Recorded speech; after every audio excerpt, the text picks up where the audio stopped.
नमस्कार, मैं हूं आपके साथ अंकिता पाल। ब्रीडिंग की शुरुआत करते हैं। जयपुर स्थित सीतापुरा में नोवोटेल जयपुर कन्वेंशन सेंटर में ज्वेलर्स एसोसिएशन जयपुर द्वारा आयोजित ज्वेलर्स एसोसिएशन शो के अंतर्गत जयपुर एमिनेंस अवार्ड समारोह को सीएम ने संबोधित किया है और कार्यक्रम में रत्न और आभूषण क्षेत्र में उत्कृष्ट कार्य करने वाले प्रतिभाशाली उद्यमी और साथ ही डिजाइनरों व्यवसायियों को सम्मानित कर सीएम ने उन्हें उज्जवल भविष्य के लिए शुभकामनाएं दी हैं। सभा को संबोधित करते हुए सीएम ने क्या कुछ कहा है, आपको सुनाते हैं। श्री आलोक सोंकिया जी, उपाध्यक्ष एवं सह संयोजक राजू मंगोड़ीवाला जी, मानद सचिव श्री नीरज लूणावत जी, संयोजक अशोक माहेश्वरी जी, सह संयोजक नरेश अग्रोया जी, संयुक्त सचिव अजय गोदा जी एवं समस्त इस कार्यक्रम में आए आदरणीय अतिथिगण, प्रिय मित्रों, रत्न और आभूषण उद्योग से जुड़े सभी प्रतिनिधियों और उपस्थित सभी महानुभाव, ज्वेलर एसोसिएशन शो के 2025 के इस भव्य आयोजन पर सबसे पहले तो मैं आप सभी को हार्दिक शुभकामनाएं और बधाई देता हूं। मुझे गर्व है कि आज गुलाबी नगरी जयपुर मैं इस मंच पर आपके बीच में उपस्थित हूं, जो न केवल देश बल्कि विश्व में रत्न आभूषण उद्योग का प्रमुख केंद्र है।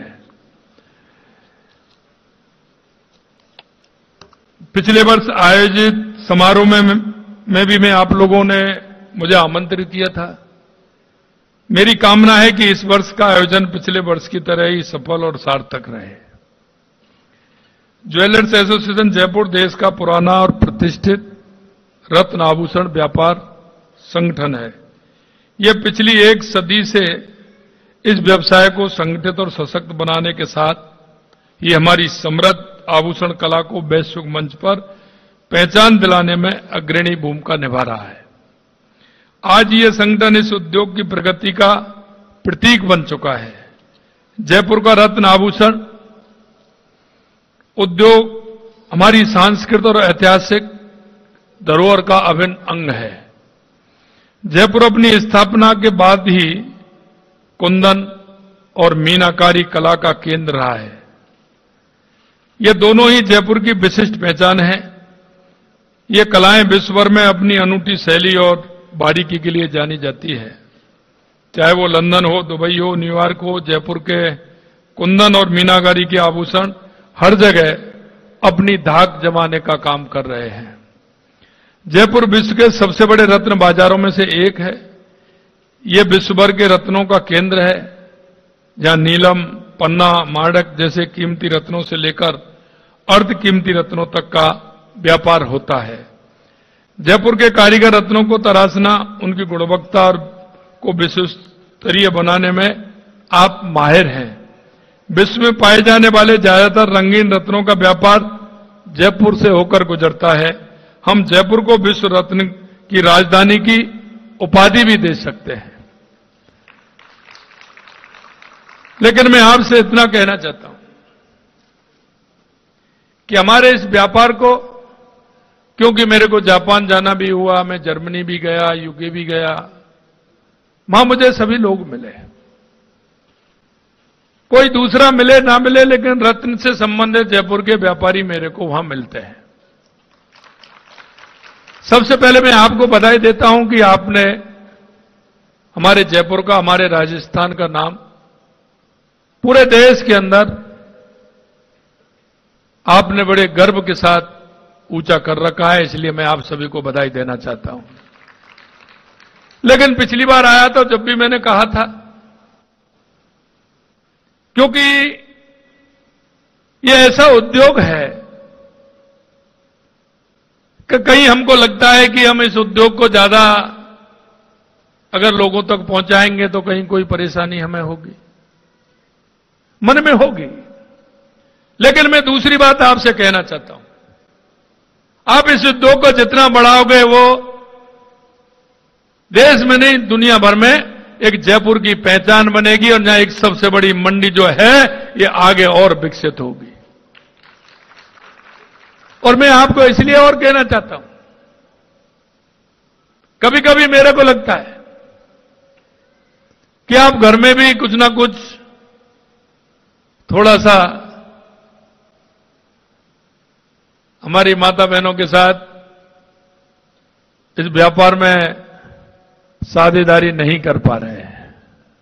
इसलिए मैं देख रहा हूं हमारी बहनों की संख्या कम है और मैं आपको यह विश्वास दिलाता हूं अगर आप बहनों को हमारियों को आगे लेकर के आओगे तो ये आपका उद्योग कई गुना बढ़ जाएगा, कई गुना बढ़ जाएगा। हमारी बहनें बहुत टैलेंट हैं, काम करने में माहिर हैं, लेकिन उनको बाजार मिलना चाहिए और वो बाजार देने वाले आप सभी लोग हैं। इसमें मेरा लोभ भी है और मेरा यह है कि आप माता बहनों को अगर ये काम देंगे तो ये काम हमारा बढ़ेगा और बढ़ेगा तो जयपुर का नाम भी होगा। जयपुर का नाम होगा तो जयपुर में ये काम होगा तो सरकार की आय भी बढ़ेगी। बढ़ेगी कि नहीं बढ़ेगी? हमारा राजस्थान उत्कृष्ट राजस्थान बनेगा, विकसित राजस्थान बनेगा, हमारा जयपुर भी बनेगा। इसलिए मैं आपसे कहना चाहता हूं कि ज्वेलर एसोसिएशन सो जयपुर के इस वैश्विक पहचान को सशक्त करने वाला मंच है और ये मंच, ये प्रसन्नता की बात है कि ये सो सफलता के नए कीर्तिमान रच रहा है। ज्वेलर्स एसोसिएशन सो 2025 अपने 19वें संस्करण 6वें पूर्ण B2B संस्करण के रूप में आयोजित हो रहा है, जो देश का एक प्रमुख रत्न आभूषण व्यापार मंच बन चुका है। लेकिन अभी आवश्यकता है, हम सिर्फ इतना नहीं कि अभी विश्व स्तर पर हमारी पहचान बन गई है, संभावनाएं बहुत है, बहुत संभावना है और आने वाले समय में और ज्यादा संभावनाएं आपकी बढ़ने वाली है। और जैसे ही हमारा मार्केट बढ़ेगा, हम दुनिया हमारे राजस्थान और जयपुर की तरफ देखेगी। भारत और विदेशों से पधारे प्रतिभागी इस आयोजन को अंतर्राष्ट्रीय स्तर का बना रहे हैं। इस अवसर पर ज्वेलरी एमिनेस अवार्ड का 17वां संस्करण भी आयोजित हो रहा है, जो देश भर के क्रिएटिव डिजाइनरों और कारीगरों को सम्मानित करने के साथ साथ राजस्थान की सांस्कृतिक विरासत, कुंदन और मीनाकारी की उत्कृष्टता और प्राकृतिक रत्नों के वैभव का ये उत्सव भी है। साथ ही लाइफ टाइम अचीवमेंट अवार्ड, जो कि पार्क 39 एकड़ भूमि पर जेम्स एंड ज्वेलरी जोन की स्थापना की गई है, उसी के बारे में आप चर्चा कर रहे थे। साथ ही जेम्स बोर्ड्स की, साथ ही आर्टिफिशियल ज्वेलरी पर आधारित उद्योगों के लिए सिरोही के बड़गांव औद्योगिक क्षेत्र में करीब 15 एकड़ भूमि पर एक जोन विकसित किया गया है, जिसमें 143 भूखंड इमिटेशन ज्वेलरी के लिए नियोजित किए गए हैं। इनमें 96 भूखंडों पर विकास कार्य पूर्ण हो चुका है और 13 भूखंड आवंटित किए जा चुके हैं। इसके अलावा सीतापुरा में औद्योगिक क्षेत्र में जेम्स बोर्ड्स की स्थापना के लिए करीब 44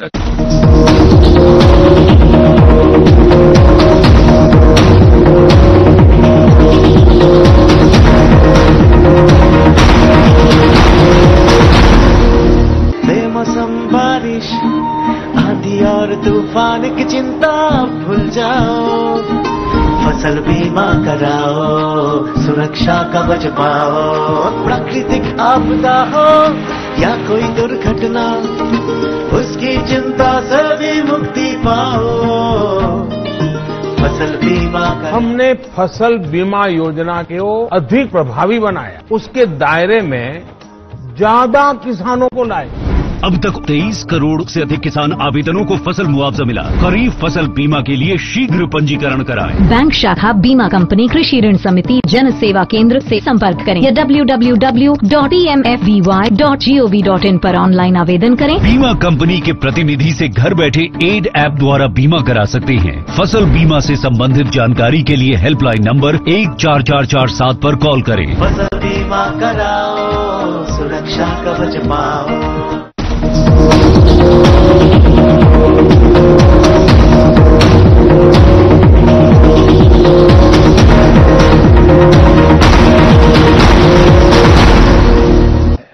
इसलिए मैं कहना चाहता हूं, चाहे यहां उद्योग हो या माइनिंग हो, पेट्रोकेमिकल हो, शिक्षा हो, चिकित्सा हो, पर्यटन हो, क्योंकि पर्यटन की दृष्टि से भी राजस्थान अपने आप में निराला है।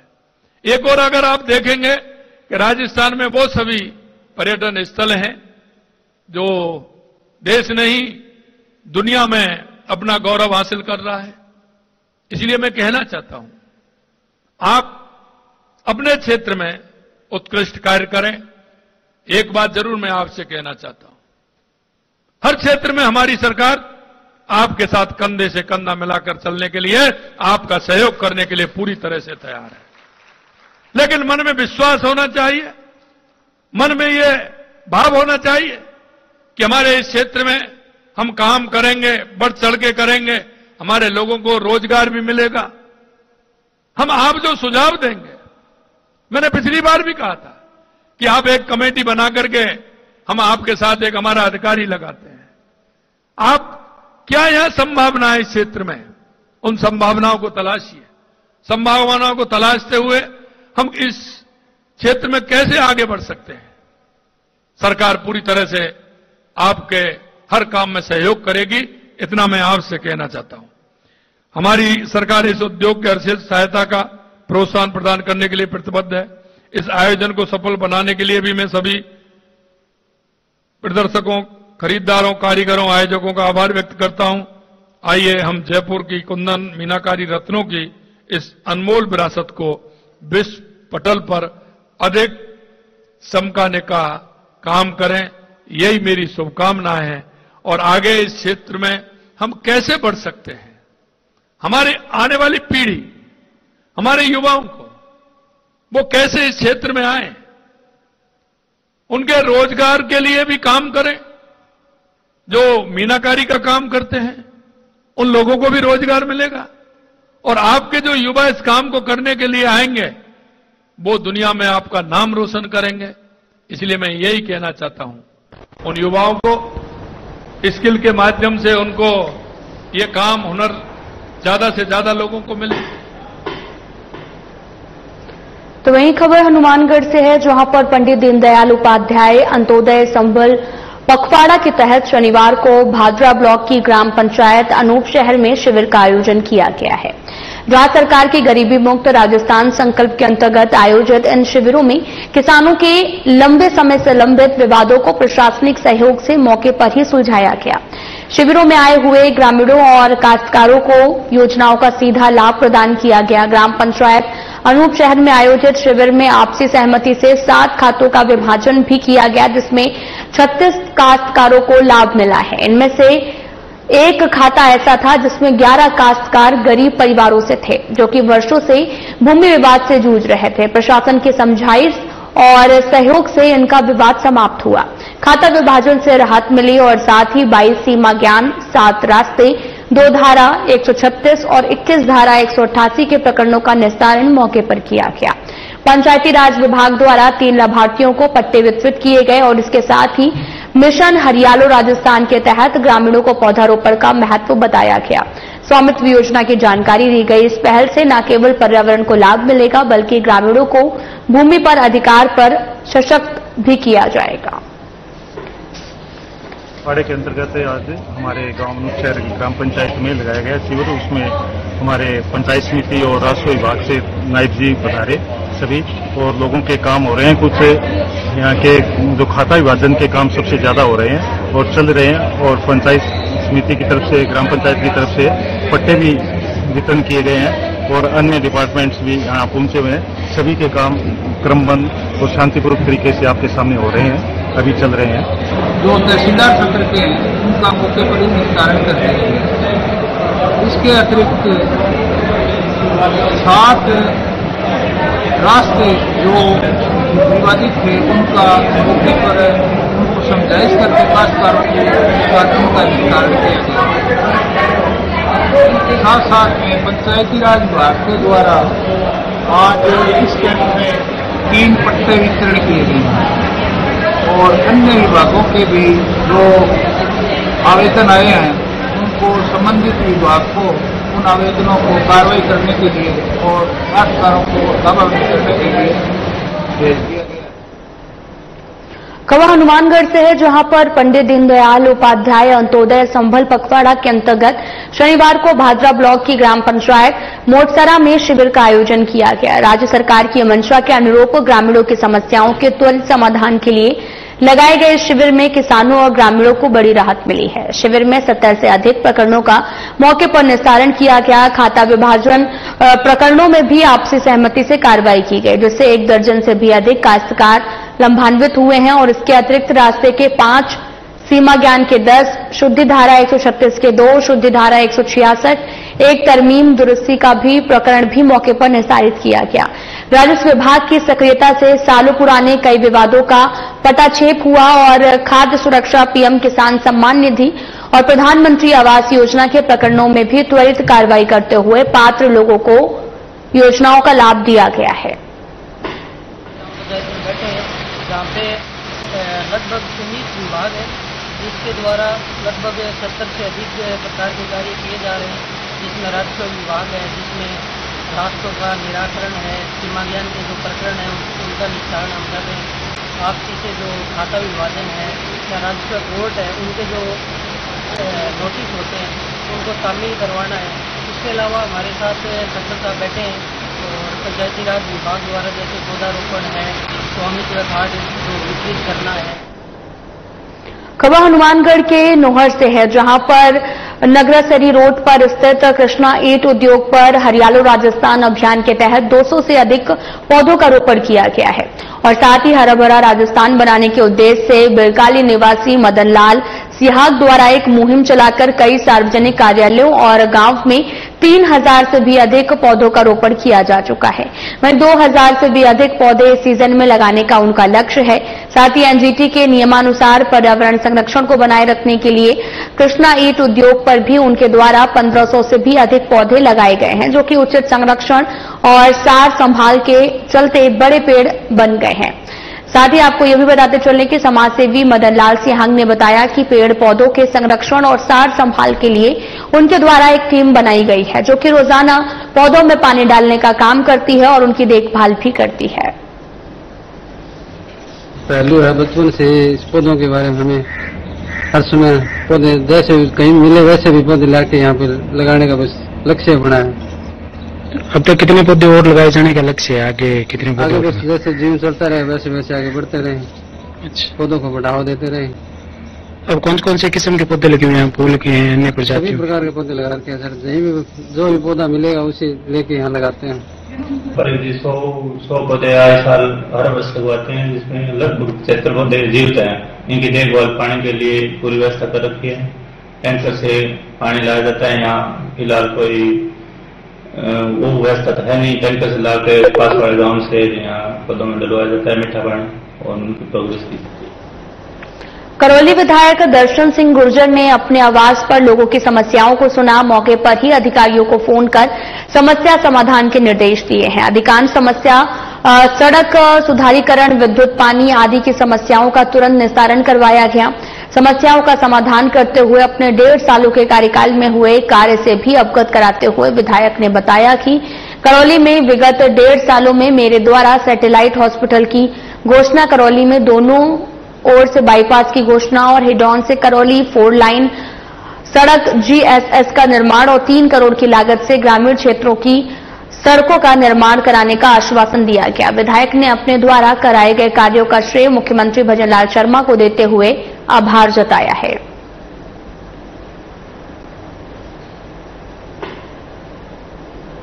बालोतरा जिले के बायतू में सिद्ध श्री खेमा बाबा मंदिर में अश्लील वीडियो चलाकर अश्लील डांस करने वाले 5 बदमाशों को पुलिस ने गिरफ्तार किया है। आरोपियों ने अश्लील डांस का वीडियो बनाकर शेयर किया था, जिस पर एसपी अमित जैन ने बताया कि 3 जुलाई को एक धार्मिक स्थल पर कुछ असामाजिक तत्वों की तरफ से मोबाइल में अश्लील वीडियो चलाकर डांस करने का मामला सामने आया था।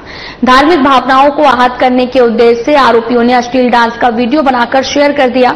मामला संज्ञान में आने के बाद में पुलिस टीमों का गठन किया गया। साथ ही आपको बताते चलें कि अमित जैन ने बताया कि सोशल मीडिया के अलग अलग प्लेटफॉर्म पर साइबर पेट्रोलिंग पर करके जो है सोशल मीडिया पर कड़ी निगरानी रखी जा रही है। सोशल मीडिया पर किसी प्रकार की भ्रामक पोस्ट, गलत टिप्पणी, आपसी सौहार्द और कानून व्यवस्था बिगाड़ने संबंधी और गैर कानूनी पोस्ट करने वालों को चिन्हित किया जा रहा है। राजाखेड़ा थाना पुलिस ने नाबालिग का अपहरण कर दुष्कर्म के मामले में आरोपी को गिरफ्तार किया है। आरोपी पीड़िता का रिश्तेदारी में मामा लगता है। घटना 15 जून 2025 को हुई, जब आरोपियों ने नाबालिग को बहला फुसलाकर अपहरण किया और उसके साथ दुष्कर्म किया है। 17 जून 2025 को थाना राजाखेड़ा में शिकायत दर्ज होने के बाद जिला पुलिस अधीक्षक सुमित मेहरा एवं अतिरिक्त जिला पुलिस अधीक्षक मनोज शर्मा और सीओ मनिया राजेश शर्मा के निर्देशन में थानाधिकारी रामकिशन यादव के नेतृत्व में पुलिस टीम ने साइबर सेल की सहायता से जांच शुरू की है। पीड़िता को बरामद कर लिया गया है, जिसने आरोपी द्वारा दुष्कर्म की पुष्टि की है। पुलिस ने आरोपी को चुंगी नाका राजाखेड़ा से गिरफ्तार किया है। वहीं दूसरा मामला नाबालिग का अपहरण कर दुष्कर्म के मामले में फुफेरे भाई निवासी महात्मानंद की बगीची धौलपुर को भी गिरफ्तार किया है। फिलहाल वीडियो में इतना ही। नमस्कार।